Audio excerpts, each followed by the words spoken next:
प्रश्न दिया गया हमको, मीना रुपए 2000 निकालने के लिए एक बैंक गई।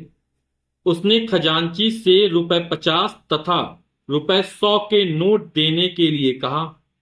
मीना ने कुल 25 नोट प्राप्त किए। ज्ञात कीजिए कि उसने रुपए 50 और रुपए 100 के कितने कितने नोट प्राप्त किए। तो हम मान लेते हैं कि रुपए 50 के उसने स्मॉल एक्स नोट प्राप्त किए और रुपए 100 के वाई नोट प्राप्त किए। तो आइए हल करते हैं इस प्रश्न को। तो हमने मान लिया मीना को रुपए 50 के एक्स नोट मिले और रुपए 100 के वाई नोट मिले। तो बोला मीना ने कुल 25 नोट प्राप्त किए। तो 50 के एक्स नोट है, 100 के वाई नोट है, तो कुल नोटों की संख्या कितनी, 25 है। तो हमारा पहला समीकरण बन जाएगा एक्स प्लस वाई बराबर 25। 50 के एक्स नोट हो गए, 100 के वाई नोट हो गए, दोनों को जोड़ दिया जाए तो कुल नोट 25 हो जाएंगे। ये हमने समीकरण नंबर 1 बना लिया। अब उसने बैंक से कितने रुपए निकाले, 2000 रुपए निकाले, है ना।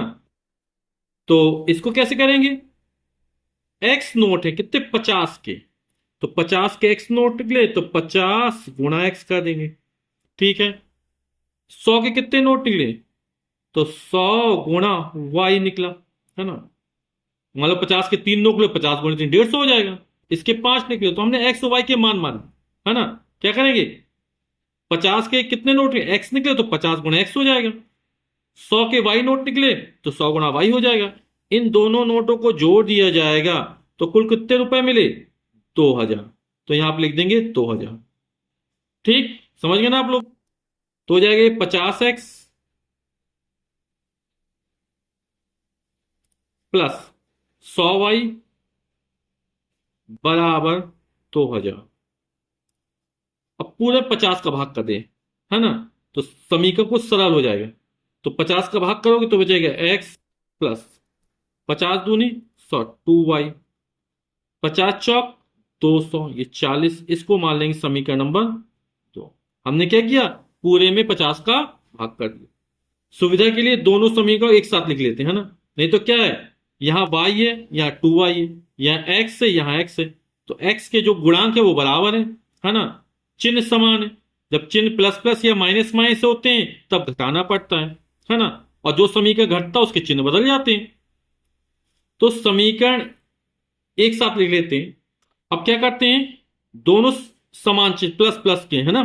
तो क्या करें, समीकरण दो में समीकरण को घटा देंगे। तो जो समीकरण घटता है उसके चिन्ह बदल जाते हैं, है ना। ये प्लस का है तो ये माइनस का हो जाए, कोई चिन्ह नहीं लगा मतलब प्लस का है। ये प्लस का तो ये माइनस का हो गया, ये प्लस का तो माइनस का हो गया। तो प्लस एक्स माइनस एक्स घट जाएगा, 2y और माइनस वाई तो बचेगा y। और 40 में 25 जाएगा, हमें ये नीचे वाले चिन्ह देखने हैं। 40 से 25 जाएगा तो बचेगा 15। तो y का मान जो मान निकला वो 15 निकला है ना। y क्या हमारा, 100 के नोटों की संख्या 15 निकल आई। और y का मान ये समीकरण एक में रख देते हैं, x प्लस वाई बराबर 25। तो समीकरण एक में रखते हैं, समीकरण एक हमारा x प्लस वाई और y का मान है 15 बराबर 25। x प्लस वाई बराबर 25 था, 15 का पक्षांतर कर देते हैं तो x बराबर हो जाएगा 25 माइनस 15, और 25 में 15 जाएगा बचेगा 10। तो 50 के नोटों की संख्या 10 हो जाएगी और 100 के नोटों की संख्या 15 हो जाएगी। यही हमारा आंसर हो जाएगा।